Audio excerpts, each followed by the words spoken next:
Assalamualaikum. Soalan yang saya akan bincangkan sekarang soalan 10 sebab ada yang minta saya bincangkan soalan 10.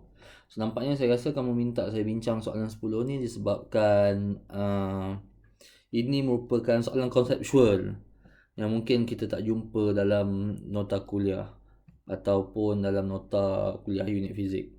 So, mari kita tengok apa soalannya. Carbon has 3 naturally occurring isotope. One of it, carbon 14, it is radioactive. An atom of carbon 14 decays by emitting a beta particle. So soalan yang pertama A, state the similarity and difference between the all three carbon isotopes. So tak silap saya, 3 carbon isotop yang dimaksudkan dalam soalan ini adalah carbon 12, carbon 14 dan carbon 16. Maybe. Ini adalah isotop dan kita nak tahu apa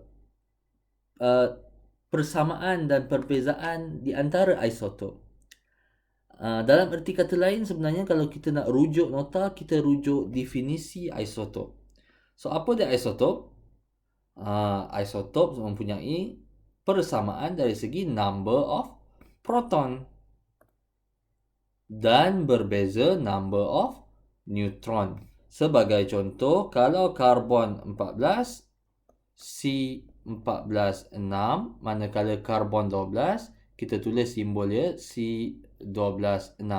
So kita nampak kat sini yang sama adalah number of proton 66, yang berbeza adalah number of neutrons, yang mana pada karbon 14 kita ada 6 tolak 14 kita ada 8 neutron dan karbon 12 kita ada 6 neutron. So ada lagi tak perbezaannya? Yang seterusnya, soalan yang seterusnya adalah B. What is beta particle? Apa dia beta particle? And from what part of an atom it is emitted? So apa dia beta particle? Dia cakap kat sini, beta particle is a fast moving electron. So fast moving electron dia merujuk kepada beta minus. Dan juga boleh juga positron merujuk kepada beta plus emitted by a radioactive decay. Dan soalan yang seterusnya, dalam soalan itu dia kata, from what part of an atom it is emitted? Dari mana elektron ni terhasil? Sebelum ini dalam kuliah saya ada sebut bahawa beta minus ataupun elektron ini bukannya berasal daripada orbital elektron. Sebaliknya, ianya dihasilkan daripada nucleon transformation.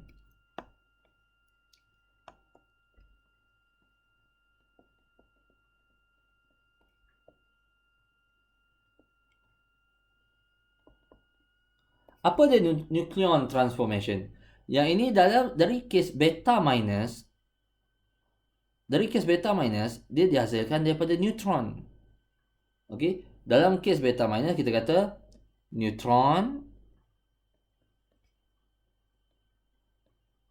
is transformed into proton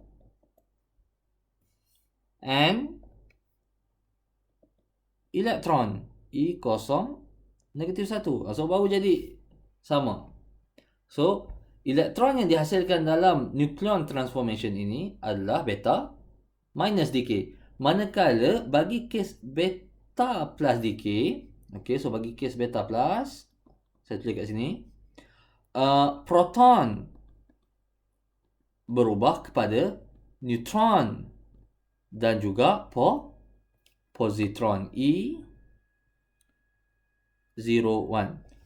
So E01 kat sini adalah positron dan itu adalah beta plus decay. So beta plus datang daripada proton, beta minus datang daripada neutron transformation. So soalan yang seterusnya adalah, carbon 14 is constantly being made in the atmosphere. So carbon 14 ni sentiasa dihasilkan dalam kita punya atmosphere. Tapi yet for most of the last million years, selama ni lah, the amount of carbon 14 in the atmosphere has not changed. How is this possible? Sepatutnya kalau sentiasa dihasilkan, constantly being made, sepatutnya sentiasa bertambah. Tapi tidak berubah. Dah lama dah pun tak bertambah-tambah. Kenapa? So, jawapan dia adalah sebab selain daripada ianya dihasilkan, ianya juga decay. The rate of decay is equals to the rate of being made. Berapa banyak yang dihasilkan sama dengan berapa banyak yang telah decay. Sebagai contoh, berapa banyak kamu dapat duit RM50, kamu guna RM50. Duit kamu tidak berubah, kosong juga. So itu adalah soalan 10. Terima kasih.